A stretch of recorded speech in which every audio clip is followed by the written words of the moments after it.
Okay, hi everyone. Hope you're doing well. Welcome back to Cafe Oleh with Nefesh B'Nefesh. My name is Jay Rosen. I'm a volunteer with Nefesh B'Nefesh. I myself made Aliyah with them just short of 15 years ago. And here at Cafe Oleh, we go over the everyday Hebrew that you need here in Israel to succeed. It's not necessarily the Hebrew you are learning or have learned in Ulpan, which is the intensive format of learning Hebrew here in Israel, or in day school, or in university, or yeshiva, or your many trips to Israel in the past. We really try to go over everyday Hebrew here, very much thinking about your respective lives in your countries of origin, but what you need here for everyday life, knowing that nowadays, Olim, particularly from Western countries that Nefesh B'Nefesh services, aren't living in a Milkaz Klita, they aren't living in an absorption center. They're living in apartments in major cities. They need to know how to pay bills and go grocery shopping and keep up with the news and have a social life. All the everyday things that aren't necessarily, again, talked about or taught when you're trying to learn a language from scratch. So a couple guidelines, parameters, guides for us in this next hour together. This is a more frontal class than perhaps some of you may be used to or looking for. It's a much more intro level class, as we have many different people on the call here. And as such, we find that a lot of people on this call are at the intro level, which is great. Also, there aren't as many services for people who are at an intro level as opposed to a conversational. Number one. Number two, if you have any question, what we're going to do shortly, sorry, what we're talking about, I'm going to introduce a topic for the day. We're going to go over it. You can ask any questions you have while I'm talking by pressing on the Q&A button in the menu bar that it's either at the bottom or the top of the screen. If you have any questions about what I'm going over. If you have any questions about anything else, proposing topics for future sessions, because this is really meant to be for you, giving you the support that you need to feel comfortable speaking in Hebrew. So if you have suggestions for topics, anything like that, please write that in the chat button. Okay, if you'd like me to answer your questions during this session, I'm going to get to as many of you as possible. There's only one of me, and there's just about more than 100 of you. So please keep that in mind. Write any questions you have in the Q&A button about what we're going through. Also, you'll be able to get a recording of this and all past sessions on Nefesh B'Nefesh's YouTube channel. So simply go to youtube.com, type in Nefesh B'Nefesh or even Cafe Oleh, and you'll see the whole list of this session and previous sessions. This one will come up in the next day, 2 days on their channel. So with that, what are we going to talk about? Today, we are going to do a topic that I know is very popular with many of you. I think it's a very important topic to go over, which is media literacy. And specifically when we talk about media literacy is how to read the news in Hebrew with a very basic vocabulary. And this is predicated on two important things. We've talked about this before. We do this session about every 6 to 8 weeks. Is that English language media, English language news that comes out of Israel is not typically, almost never, for local consumption, right? If you watch what the breaking news is on the classic English language news outlets, Jerusalem Post, Haaretz in English, Times of Israel, versus what's being broadcast in Hebrew on the major channels, Yediot Achronot, Walla, Makor Rishon, Yisrael Hayom, and so forth. It's oftentimes there's quite a gap in what's being shown, both in terms of when it is and the breaking news-ness of it, meaning like how early news story breaks in Hebrew versus English, but also what's the focus. And if you're living here in Israel, you need to know what's happening here in Israel, not what's happening in Israel in the comfort of your home abroad. And so that's why we go through Hebrew language media, which is meant for a local consumption, right? So the news is going to be different. You're going to be hearing about traffic reports and crime and everything else that you would be hearing in your local news anywhere else, but in Hebrew. But then, of course, everyone's going to raise their hand. How do you do that when I can barely read Hebrew? That's what this session is about. How to understand the anatomy, the geography of Israel's major media outlets online, and where to access news and what to look for using context clues and language that comes up repeatedly so you know where to read, what's important to follow, when I need to bust out the dictionary, and so forth. Okay? So we've gone over several major news outlets in the past. Today we're going to do a different one. And I'm actually going to break what I just talked about, which is English language media. There is one section we have not yet done, and one type of newspaper, one type of media outlet we have not done yet, which is actually, I think, the best, not only in Hebrew, it's often really good in English. And that is the financial newspapers. Okay, just like other countries, Israel has its own financial newspapers. It has 3 of them. Kalkalist, which is part of Yediot Ahronot, which is still one of Israel's biggest newspapers online and offline. The Marker, which is part of Haaretz, and Globes. Globes is the oldest one. It styles itself after the British Financial Times, so much so that it's tinted the same pink color, that light pink mauve color, both in print and online. And actually, and I hate saying this, but their English is really good. It's not going to be good for breaking news, but it's really good for analysis. It's really good for long, in-depth stories. The quality of English is good, and the quality of reporting is really good in Globes. Globes is globes.co.il. So I'm about to share my screen. We're going to go through a headline that came up last week. This is actually a really big news story. It only broke as the top headline on the financial newspapers. And in the other newspapers, a very small line. And I think in the English newspapers, I don't think this was reported at all. But if you're living here in Israel or you're about to make Aliyah, this is a really big story.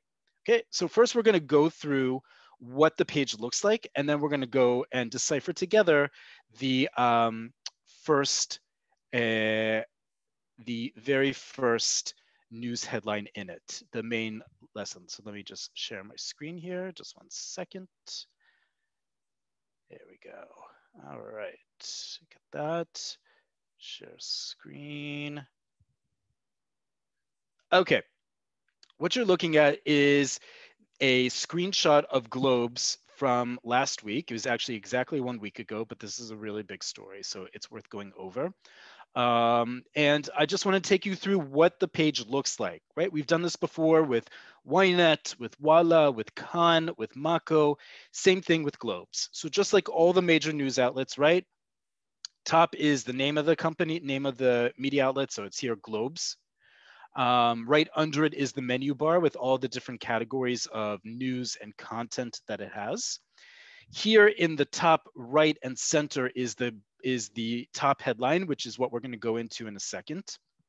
And because this is a financial newspaper, it has certain things that are a hallmark of all financial newspapers around the world. So first off, the stock ticker is at the bottom, right?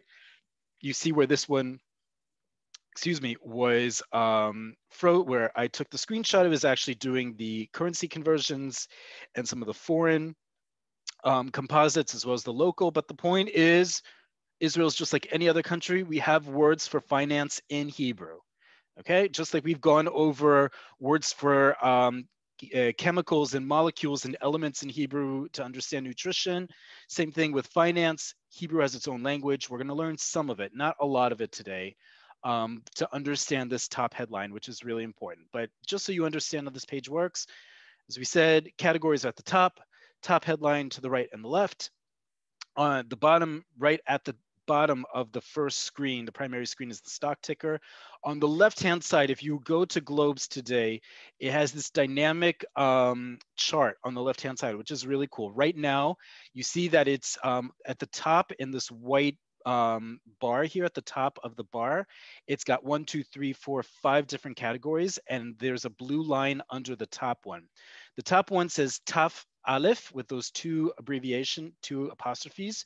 Whenever you see those 2 apostrophes between 2 letters, particularly the last 2 letters of a word, we've talked about this before, you know that's an abbreviation or an acronym for something.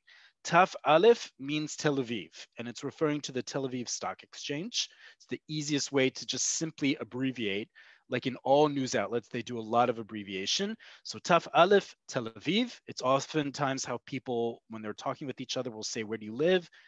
I live Taf Aleph, Tel Aviv, with the 2 apostrophes in between. Okay, so right now it's on the composites. So you can see that it's what it's showing right now is the Tel Aviv 35, followed by the Tel Aviv 125, the Tel Aviv SME 60, Tel Aviv Nadlan. Nadlan is real estate. If I were to go from right to left with the other categories, I can quickly look up. And by the way, when you do this on the website, it's in real time. So it's constantly being updated. The next one is Wall Street. So the New York Stock Exchange. Europa, Europe, so it's going to be all the major European stock exchanges. Matach. Matach is an important one. If you've never learned this, this is important, especially as past, present, and future olim. Matach stands for, again, because it's an abbreviation, I see those 2 apostrophes there. Matach stands for matbea chutz. Matbea is both a coin, but it's the catch-all term for currency. And chutz, outside or foreign. Matbea chutz is foreign currency, and we abbreviate it as matach. Matach, if you were to hover over this on the website, would give you all of the major currency exchanges. So dollar to shekel, shekel to dollar, euro, pound, so forth. And then the last one, because this is the 21st century, is cryptocurrencies, right? So that will have all the top ones, Bitcoin, Ethereum, all the other good guys. Okay, but what we're going to focus on is this top headline. Now, again, I was looking for something to go over with you that was not Corona, that was not Ben and Jerry's, but was very relevant for a local audience. And this is it. I was very happy to find this. And to get a clue of what we're going to talk about before we get to the major words, I want you to focus on that picture on the right-hand side. Right? Context clues are not just words, they're also the graphics that come along with it. So this is a financial newspaper. I'm looking at a picture of a store. I'm looking at a picture of a grocery store, and I can see those Kingsford charcoal briquettes on the right-hand side, but I see a whole bunch of plastic plates on the left-hand side. Major clue there, what we're going to talk about. So I've cropped out the headline and then the short synopsis under it. And those are the 2 things we're going to go over. Like we've talked about with other media outlets, the big headlines, the big stories will always have a headline in big letters and bolded letters, and then will be a short synopsis with the option to keep reading or not. This one is no different. It's a little bit longer, but that's what we're going to focus on today. So let's start with, scroll down here so we can zoom in to that big headline. Okay, and as always, I prepared some of the bigger words that I want you to walk away with from this headline. And the bottom, on the right-hand side, is Hebrew with the dots and bars that indicate vowel sounds, called nikud. Transliteration in the middle, English on the left, but we're going to go through all these together. Okay, so we're just focusing on the big headline in bold, and we're going to go through that together. I'm going to read it, and we're going to go through it together. Hamizahem hayeshalem yotze laderech. Okay, I'm at the 4th word already. Yutal mas kniya al kelim chad pamim. Okay, so what does all this mean? So first off, we have the first 2 words are in quotation marks. So think about quotation marks, how we use them in English and other languages as well, right? We're referring to something specific, we're referring to a proper name perhaps. In this case, we're talking about hamizahem yishalem. It rhymes in Hebrew. I actually figured out a way to say it in English to rhyme, or alliterate, and we'll get to that in a second. Mizahem. Mizahem means polluter. Okay, lizahem means to pollute. Zihum is pollution, and hamizahem is the polluter, the person who commits pollution. Okay, so hamizahem yishalem. Yishalem is the future tense of the verb lishalem, which means to pay. So altogether, hamizahem hayishalem translates to the polluter will pay. Okay, that's simply what it means. The polluter will pay, and it's in quotation marks. So we understand there's something specific about it. There's something particular about it. And we know that because of the next two words, yotze laderech. Yotze laderech is our first vocabulary here on the right-hand side, just under that paragraph. Yotze laderech. Yotze laderech literally translates to hits the road, or leaves on foot, or leaves for the destination. Those of you who are already in Israel and use Waze, that Made in Israel application, traffic navigator and route navigator, when you do it in Hebrew, when the voice is activated for Hebrew and you start your journey, it will say Yotze laderech, or Yatzanu laderech, or Bo netze laderech. Yotze laderech, Yotze means to leave or to go out. Derech is a way, W-A-Y. And la is the preposition meaning to or for. Yotze laderech is often translated, it's understood not literally as meaning it's underway, right? It goes, as I wrote here, it hits the road is a great way to think about it, but it really means underway. So when it's talking about hamizahem hayishalem, the polluter will pay, gets underway. First off, it's nice that it all rhymes in English. But because it's in parentheses, in quotation marks, I know it's talking about something very specific. It's a plan, it's the name of a plan, it's an initiative, and it hits the road. It's underway, meaning that there's a plan, there's a project being involved here, okay? And I know it has something to do with pollution and some sort of payment or retribution, or maybe a fine, because I talked about the polluter and will pay. Okay, so Mizahem HaYishalem Yotze Laderech. Yotze Laderech, you're going to hear a lot, not just with Waze. You'll hear that in other news outlets and other news headlines. It's a good expression to have, which is why I included it here on the list. Okay, so let's get to the second part of this abbreviation, headline rather. Yutal mas kniya al kelim chad pamim. Let's start with that first word, yutal. Okay, the colon works just like in Hebrew, like it does in English. It's a separator. It's giving us a little bit of an intro to something else. Yutal. Yutal is, we talked about this the other week about the passive tense. This is the passive future tense of the verb lehatil, our next word. You don't need to know the passive tense yet. You don't need to know the future tense. If you're not there yet in learning Hebrew, don't worry about it. This is only meant to supplement your Hebrew. But remember when we talked about the passive tense, first off, Hebrew loves the passive tense. It's considered a higher form.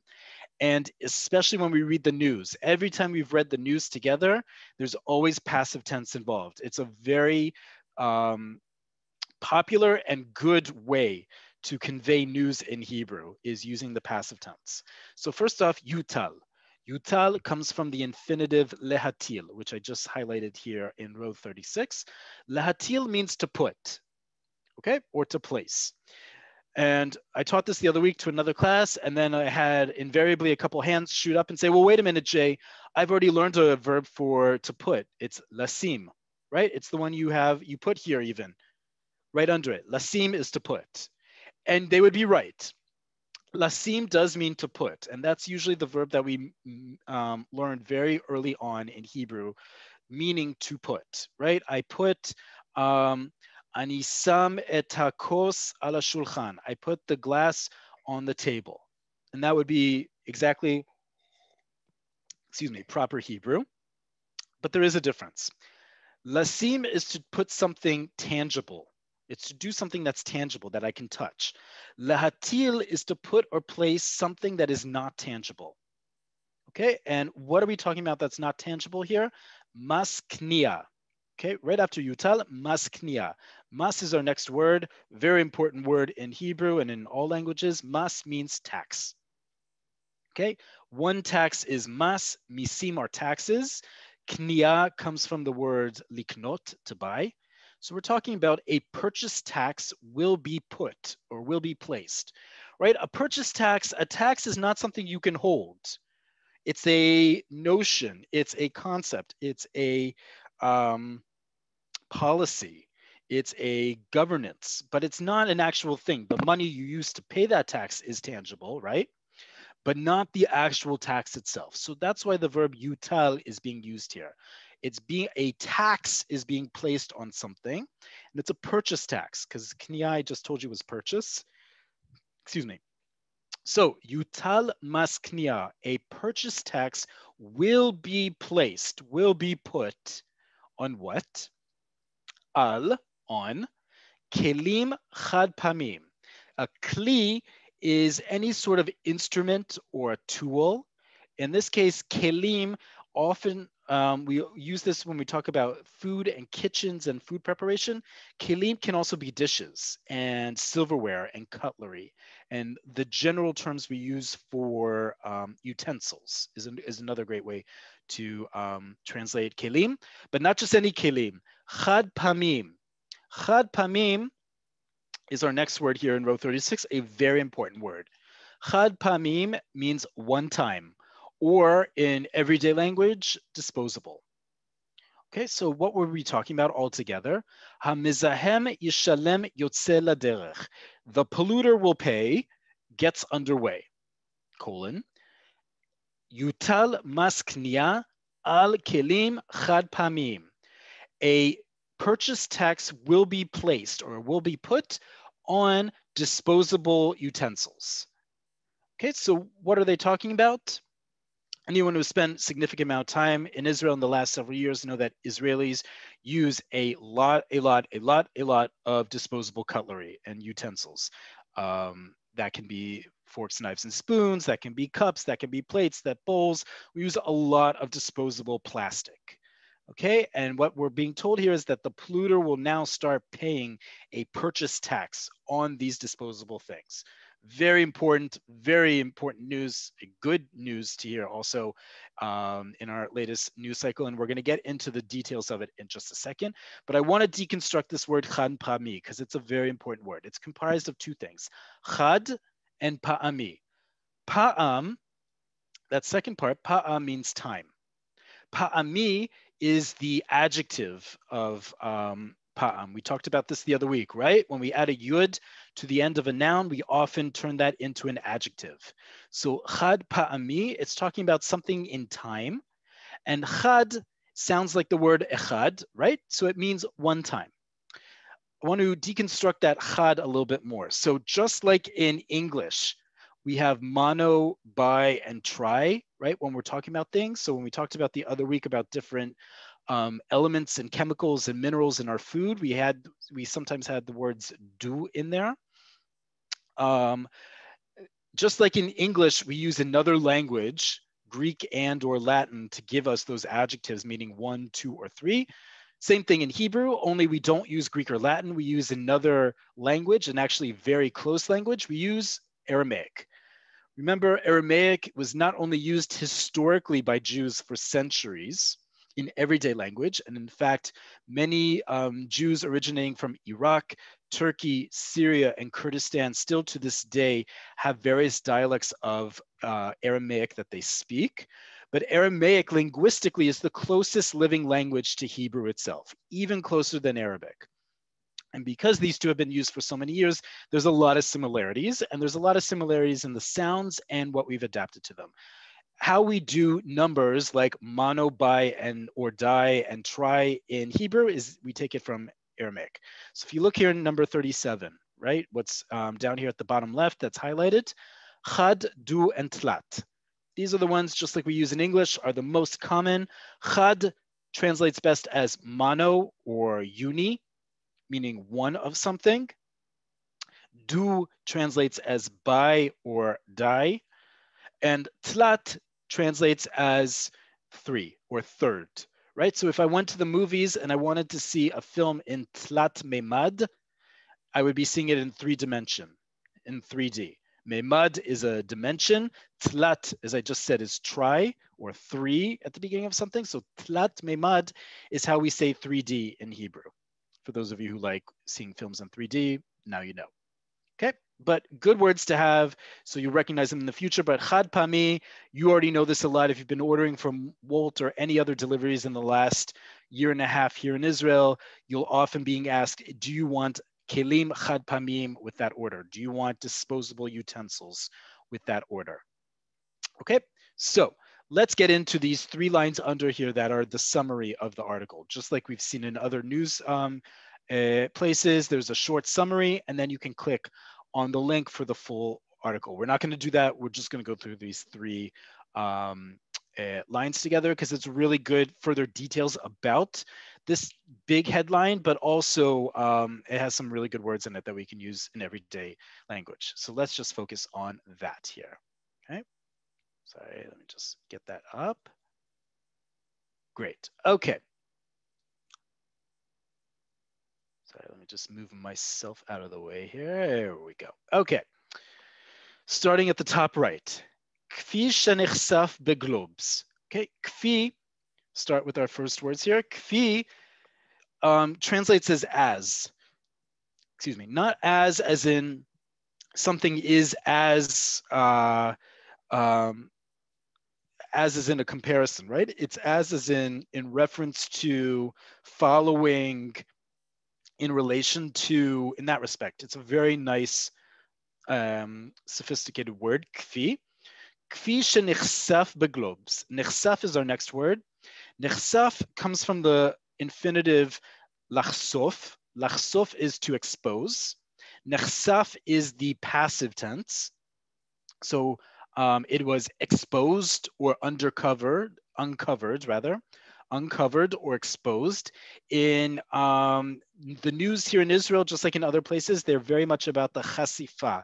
Chasifa is an expose, right? So nechsaf, exposed, uncovered.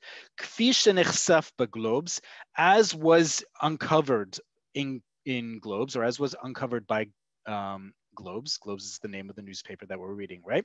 So as was exposed by Globes, comma, שר האוצר ליברמן והשרה להגנת הסביבה זנדברג. Okay, we're going to stop right there. 2 people we're talking about, right? Sar and Sarah. Sar, we've talked about this before. Sar or Sar, depending on how you say the letter resh, that word right after the comma, means a minister. Okay, a government minister. It's the equivalent for the Americans here as a secretary of a department.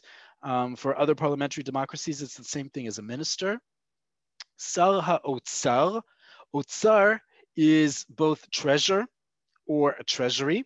Sar ha'otzar is finance minister in Hebrew. Okay, so Sar ha'otzar Lieberman, and I know we're talking about the finance minister because the finance minister is Avigdor Lieberman, and they just say his last name here. This is the proper way in Hebrew that we address or refer to a government minister. In this case, Sar ha'otzar Lieberman, finance minister Lieberman, and Hasara lahaganat hasviva Zandberg. So we had Sar. Sar is a minister. It's a male minister.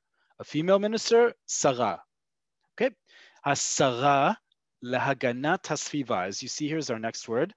Haganat hasviva. Hagana comes from the verb lehagen. It's also part of the name of the IDF in Hebrew. Tzva lahagana, tzva hagana leIsrael. Tzava is army. Haganah is defense. L'Israel, right? We call it the IDF, the Israel Defense Forces. Haganah is defense. Okay, so Haganah, defense. Sviva means environment. So put it to these 2 nouns together. Haganat hasviva, environmental protection, or literally protection or defense of the environment. Okay, so the finance minister Lieberman, and Environment Protection Minister Zandberg, right? Tamar Zandberg is the current Environmental Protection Minister, and her name is Tamar, female, so it's Sarah. Okay, so already we've gotten through to almost the end of the first line just because those were 2 names and they have long titles. We've already gone through a lot of Hebrew already at this point, and you barely had to do anything. I think that's pretty good. Okay, so Sar Otzar Lieberman, Finance Minister Lieberman, Hasara lahaganat hasviva Zandberg, and the Minister for Environmental Protection, Zandberg, Mikadmim hatalat masknia. Okay, we already went through 3 of these 4 words already. Pretty awesome, right? This first word, mikadmim. Mikadmim comes from the verb likadem. It's the same root that gives us kadima or hitkadmut. Likadem means to advance or to push forward. Okay, so mikadmim is our advancing, right? It's the present tense conjugation of likadem. So these two ministers are advancing hatalat masknia. Hatala we just learned in another form, right? Oops, sorry. Hatala we just learned, right? Hatala we just learned up here. Lehatil, right? Lehatil is to put. Hatala, this word we have right now, means is the verbal noun, is the act of placing or the act of putting. So they are advancing the putting or the placement of mas knia. We just had those two words as well, right? Mas is tax, knia is purchase. So these two ministers, as uncovered by globes, are advancing the putting of a purchase tax al, next line, beginning of the second line here, al clay plastic chad pamim. Okay, so al, on, clay plastic chad pamim. Before it said kelim chad pamim, remember at the top? Here, kelim chad pamim. Here it's saying clay plastic chad pamim. It's being more specific. As a newspaper article goes in all languages, right? You start from the most general and then you get more specific as you keep reading. You think of it like an inverted triangle. Okay, so now we're talking about putting mikadmim hatalat masknia, advancing the placement of a purchase tax, al, on, clay plastic chad pamim. So it's not just kelim chad pamim, disposable utensils. Now it's plastic disposable utensils. Okay, we just added the word plastic in there, same word as we have in English, to understand we're specifically talking about plastic.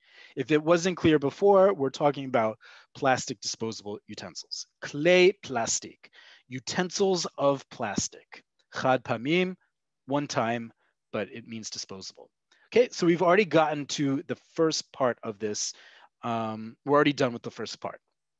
And then you see that little dot there indicating we're going to start something, another part of this story. Hamas, the tax, right? Mas is tax. Hamas, the tax, excuse me. She govho terem nikba. Okay, gova means height, right? Gova is height. Someone who is gavoa, a man who is gavoa, or a woman is gvoha, is tall. Okay, gova also comes from the word, it has to do with taxes, as we're talking about that, and collection. So gova is also not just the height, but the amount, meaning the extent of the taxation we're talking about, right? Because we said hamas. The tax, shegovho, whose height, whose cap, maybe that's a better way to translate it, right? Whose cap, terem nikba, that's our next word here. Okay, terem nikba, the bottom right here in row 50. Terem nikba simply translates as TBD, to be determined. Terem means before, or not yet, or something along those lines. And nikba means to affix, right? And we've actually had both of these words in the last few weeks. Terem, we know this word. Those of you who are in Israel, have been in Israel recently, you know about the Terem Clinic.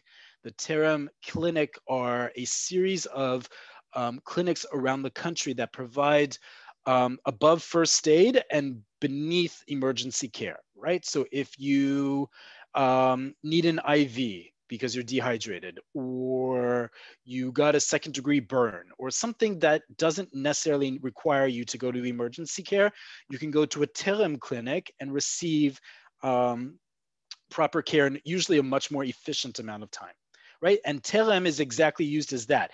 If, God forbid, you need to go from Terem to the emergency room at a hospital, it'll take you there. But the point is, Terem is pre, it's before, it's not yet something as serious as an emergency room. So it's preventative. It's not preventative in that it's preventing you from getting sick. It's preventative from making you go to the emergency room. It's before. Okay, and nikba comes from the verb likboa, to fix or to fix. We had this when we were talking about making an appointment, right? Ani rotze or ani rotza likboa tor. We talked about this in the last few weeks. So it has not yet been affixed, or it is yet to be affixed. Simply can be translated into English as TBD. It is yet to be determined, right? So the tax Hamas shegovho terem nikba, the first four words after that dot, right? The tax whose cap has not yet been determined, who has yet to be determined, means the same thing as we say it here. Excuse me. Comma, yutal al. So yutal is that word we had before, right? To be placed, right? Same exact words being used again and again because it's journalism. It's trying to make it as condensed as possible for you to decide if you want to keep reading. And for our convenience, it keeps using the same vocabulary. We don't have to teach something else here, right? Very simple. Yutal, the tax whose cap is yet to be determined, will be placed on, yutal al, kosot, tzlachot, ke'arot, sakum, vekashiot. Okay, the last word in 1, 2, 3, 4, 5 things that the tax is going to be placed on. And then we have another dot to indicate it's the end of a thought. Okay, so we're almost at the end of this second part of understanding this headline, right? Yutal, the tax will be placed on 5 different things. Kosot, cups. Tzlachot, plates. Ke'arot, bowls. Sakum. Sakum is our next word here, 47. Sakum, again, I see those 2 apostrophes between the penultimate and last letters. I know this is an abbreviation for something. Sakum stands for sakin, kaf, umazleg. Sakin is a knife. Kaf is both a hand or a foot. Kaf regel, kaf yad, but kaf is also a spoon. And mazleg, mazleg. Mazleg is a fork, right? So I put those 2 words together, silverware. Sakum is the abbreviation for silver, is the way we often use to say silverware in Hebrew. Sakum primarily comes from the army, right? Army is a great place for both contemporary words in Israel, but also for abbreviated words. Like all armies around the world, the IDF, Tzahal, even its name is an abbreviation, uses abbreviations to give orders, to give understanding, understood commands on a regular basis. Sakum is silverware, right? Sakin, kaf, umazleg. That's what it stands for. If it sounds familiar or it's written similar to another word, which you may have heard of, which is the next word here, I just added on the list so that you don't get confused. We're talking about sakum here, that the tax is going to be placed on. We're not talking about schum. Schum is spelled exactly the same way. The only difference is it doesn't have those 2 apostrophes. And because we don't write with vowels in Hebrew, like you're seeing in the text above, you could easily look at that and think they just meant schum and not sakum. Schum means an amount or a sum of something, right? To count up something. Lisakem means to summarize. Okay, so it doesn't mean that, but just know it's spelled the exact same way. And don't get confused between the 2, because also we're talking about the context of plastic disposable ware. So an amount doesn't make sense here, but sakum, cutlery, does. Okay, and then the last word, kashiot. Kash, the word kash is straw as in hay, Hay. Kashiot are straws as in you drink out of. Okay, so if we put this all together, we get the following line. Hamas, shegovho terem nikba, right? We're starting again in the middle of the second line. Yutal al kosot, tzlachot, ke'arot, sakum, vekashiot. The tax, whose cap has yet to be determined, will be placed on cups, plates, bowls, cutlery, and straws. And we've already understood this all to be plastic. So it doesn't say plastic again. We've already used the word plastic. So now we have the context to understand we're only talking about plastic. Okay. Now, let's do this last line, and then I'm going to answer whatever questions you may have in the time that we have remaining. Right, we're right at the end, third line here, right after that dot. Al pi ha'arachot, הכפלת מחיר הכלים החד פעמיים תפחית את השימוש בהם בכ-40%. Okay, let's go through this. Al pi ha'arachot. Remember, I said before that journalism and newspapers in Israel, they love to use abbreviations. So here we have another one because it has those two apostrophes again, right? Ayin Pei, apostrophe yud, stands for number 49 here. Stands for al pi. The words al and pi together mean according to. Okay, so al pi, according to harachot. Haracha is an estimation. Estimations, it's estimations here, it's harachot. So al pi harachot, according to the estimations, okay? Hachpalat mechir hakelim achad pamim. Hachpala. Hachpala is the verbal noun of the infinitive verb lehachpil, right? It's the action of lehachpil. Lehachpil, as you see here in row 50, is to both multiply something, but it also means to double. In this case, we're talking about doubling. To double something in Hebrew, lehachpil. It also means to double, multiply, right? So if I'm writing out, if I'm reciting a multiplication equation in Hebrew, I would say whatever number it is, kaful, the other number. So if it's 2 times 5, I would say shtaim kaful chamesh, right? 2 times 5, shtaim kaful chamesh. Okay, so lehachpil means both to multiply, but here it means to double. Okay, so al pi arachot, achpalat mechir hakelim achad pamim. Mechir is a price. Kelim chad pamim, we've had multiple times already, right? So the doubling of the price of disposable utensils, right? Achpalat amechir, the doubling of the act of doubling the mechir, price of hakelim achad pamim. This is actually 1, 2, 3 nouns. This is one long compound word. In Hebrew, we call it smichut. It's when you have multiple nouns put together to create a new concept, just like you do in English. Achpala, mechir, and kelim are all nouns. To have them all connect to one another without needing to use the same preposition shel, also because it's nice Hebrew not to use the word shel all the time, which means of. We simply put them together and we do a couple tricks to them to indicate that they're all working together. So achpalat instead of achpala, mechir hakelim, right? Right at the end, we're talking about something specific. So we put in the definite article, ha, meaning the. So the doubling of the price of disposable utensils. Tafchit, right? Here we are almost at the end. Tafchit et hashimush behem בכ-40%. Tafchit, we just said lachpil means to double or to multiply. Lafchit is almost its polar opposite. Lafchit, to lower.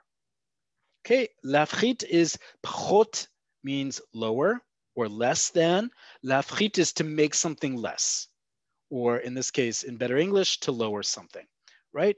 So the doubling of the, according to estimates, lefi arachot, achpalat mechir hakelim, the doubling of the price of disposable utensils, tafchit, will lower et hashimush bahem. Shimush is use or usage, right? So doubling the price will lower the usage of disposable cutlery בכ-40%. Ke or che before a number usually means like or approximate. Okay, instead of giving an actual definite number, or especially here when it's an estimate, haracha, they want to say approximately. So they're saying right here that the doubling of the price, hachpalat hamechir, tafchit et hashimush, will lessen the usage of disposable plastic by approximately 40%. Okay, so altogether, we've gone through what I deem a very important headline, not just because it came up at the top of the news in the financial newspaper last week. We in Israel are major consumers of disposable plastic. And by understanding what's going on in this top headline and the small thing, we've come away with what's going on, about to happen here in Israel, that affects consumers, the environment, finances alike. And we come away with some really good words, really good vocabulary you can use on a regular basis, like lehatil, like chad, du, and tlat, like we had here in the headline, like terem nikba, a very nice way to say TBD, or sakum, or lachpil and lafchit. Great vocabulary no matter what level of Hebrew you're at. Okay, I see we have a bunch of questions. Let me open up the Q&A here.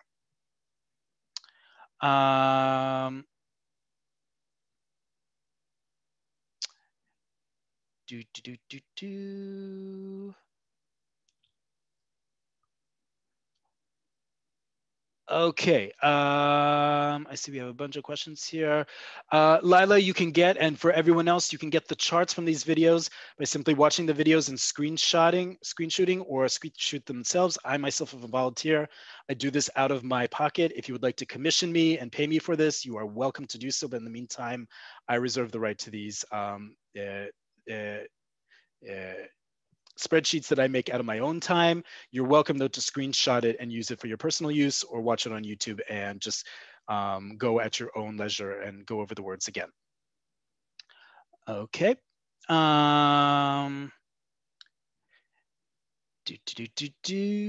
Howard asks, why does the first one have sar without hey and Sarah has the hey? Just one second, let me open that up. Yes, you are right. So why is that the case? So that has to do, great question, Howard, that has to do a little bit with what I just explained about compound words in Hebrew called smichut. One of the rules is when you have two nouns together, the second word will get the hey, only if they are two nouns, and they're two nouns that don't have any other prepositions. Look at these two words, right? We're back at the first line here, sar ha'otzal, sar ha'otzal, sar minister, ha'otzal the treasury or finance, right? That is smichut, two nouns, and they're made definite by the second word or the last word having ha.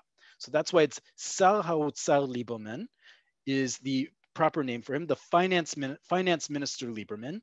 That's how we say it. Whereas the name for the environmental protection ministry in Israel is Misrad Lehaganat Hasviva. That le, that one preposition le, changes it and no longer is smichut, is no longer a compound word, which is why it's hasara and the minister for Lehaganat Hasviva. The minister for, and it's short for Misrad Lehaganat Hasviva. Okay, so it's no longer the completely clean compound word we had before, Sar HaOtzar, because the name of the ministry that he serves in, Lieberman serves in, is called Misrad HaOtzar, the Ministry of Finance, right? Misrad HaOtzar is a compound word. That's what they're referring to as Sar HaOtzar, right? The person who runs Misrad HaOtzar is the Sar. Just like here, Hamisrad lehaganat hasviva. Hamisrad le already makes it clear this is no longer a compound word. That le is a preposition. It's indicating there's something separating these two nouns already. We don't need to do that through compound words. Haganat hasviva, however, is a compound word, right? Environmental protection is a compound word. It's just that Hasara lehaganat hasviva is referring to the name of her ministry. Hamisrad lehaganat hasviva, right? That le no longer makes it a compound word. So that's the difference between the two. It's a grammatical thing. Okay. All right. Irene, can hatala be translated as imposition? It's not imposition as in I'm imposing, as in I'm bothering you. If you think of imposition only as to input something, then fine. But it really means to put. Imposition, if it means that for you, then absolutely. Okay. Veronique, again, Vered, hi. You say and write alpi, but I see api, no lamed, right? I just explained, right at the end of this part, excuse me, need to get that there. When you see those two apostrophes, right, at the end of this short paragraph, that word alpi, when I see those two apostrophes, I know it's an abbreviation for something. There are letters that are written out, right? It wouldn't have those if a letter wasn't there. In this case, it's alpi. It's not always a clear and cut rationale for how we do it, but alpi stands for al, as in the ayin in al, and p, the last one, right? You will sometimes see it as ayin two apostrophes yud. In this case, they're writing it as ayin pei yud yud, apostrophe yud. That that pei is referring to fi. Okay, al fi. I see I wrote it as al pi, excuse me, al pi. But same idea. Okay.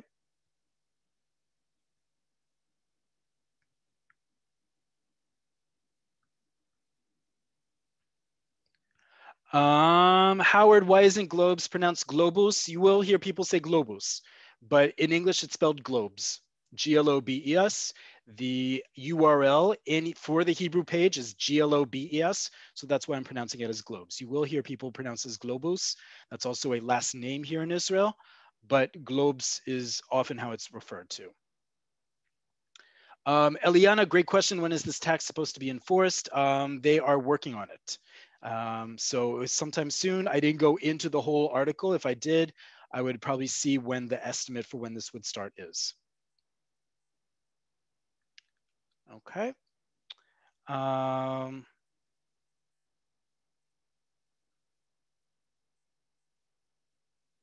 Okay, any last questions about what we went over? I see we have a lot of questions in the Q&A.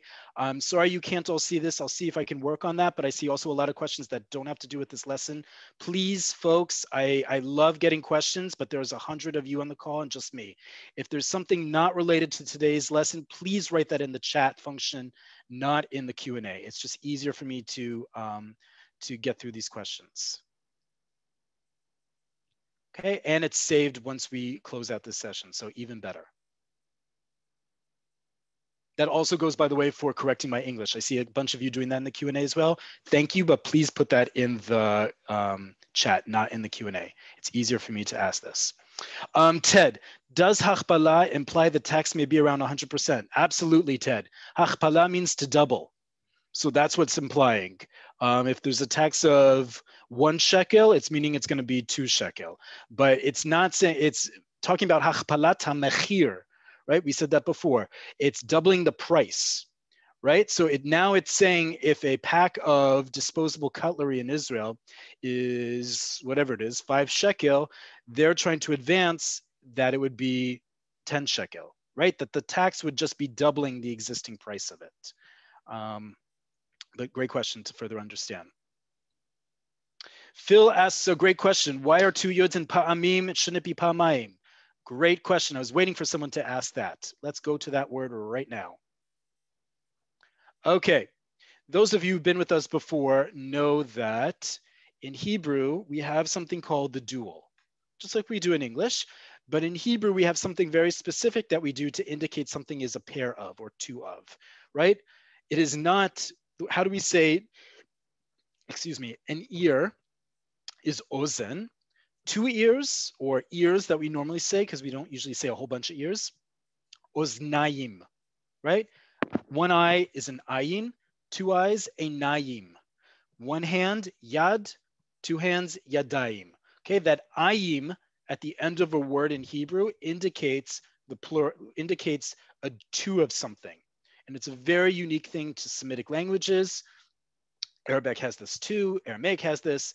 When we want to indicate that there's 2 of something, we put ayim at the end of it, right? So enaim, oznaim, ktafaim are shoulders, yadaim are hands, raglaim are legs, meaning 2 legs, bilkaim are knees, as in 2 knees. And you hear how I'm saying it, right? It's pa'amayim, is 2 times. Pa'amim is not.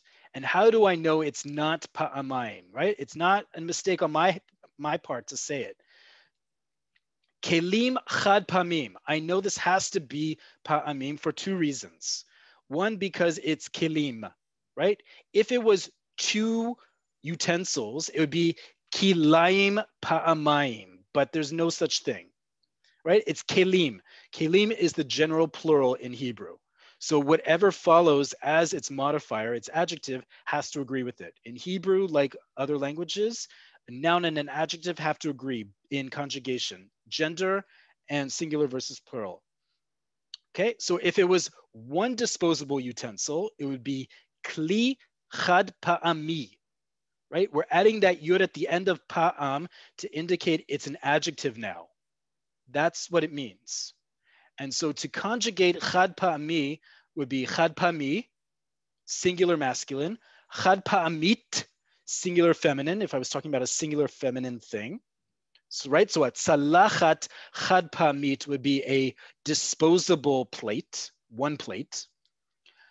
Kelim chad pa'amim is mixed gendered plural. That's exactly what we're talking about here. And then chad pa'amiot would be all female or all feminine plural. Okay, so it's not pa'amayim. Great that you caught on to that, Phil, but that is not what we're talking about here.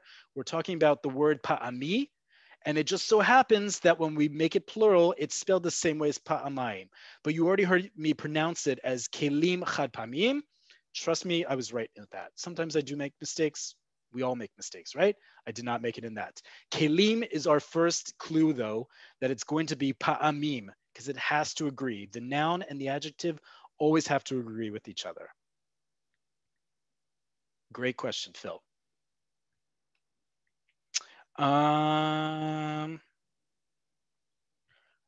Okay, and May asks, how long does it approximately take to learn without nekudot? You just practice. And this is something we talk about a lot here and very important to understand when it comes to Hebrew. Hebrew, the best way to understand Hebrew is algebra. X times Y equals XY. When we've talked about this before, right? When you can understand the shoresh, the root of a word, plus the tavnit, the form it takes, the form it's plugged into, you come up with the word. When you can figure out both those things, you can read without nekudot quite easily because Hebrew becomes very repetitive. It becomes predictable in a way that English is not. English is very much not. Ask anyone who's learning English as a 2nd or 3rd language and how hard it is to read.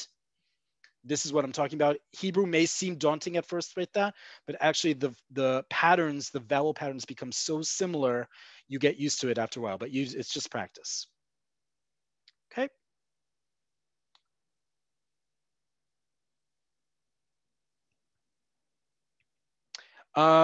Ted, actually, there's lots and lots of words with a double yud.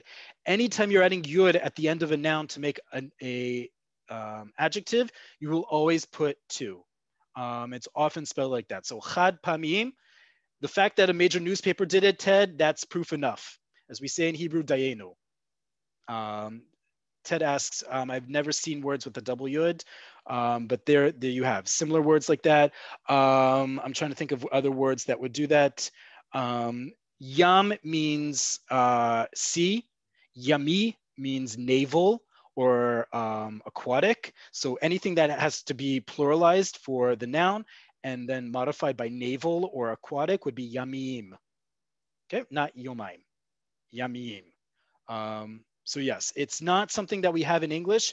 It's like the equivalent in English, by the way, of adding a yud to the end of a noun, like ish or esk or like in Hebrew. In English, we simply just do adding the yud and then whatever conjugation we need to based on the gender and number of the nouns it's modifying.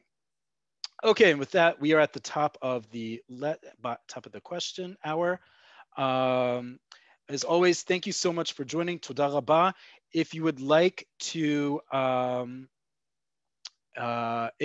follow along, Ted, I see, is trying to correct my Hebrew. Sorry, Ted, to call you out. Yamiyim.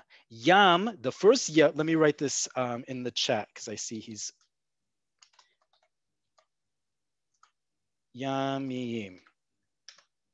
Yam, the first yud, is indeed a consonant. The second one is not. The yami means naval or aquatic. Yami means naval or aquatic in the plural. So that's what I was talking about there, Ted, but great question nonetheless.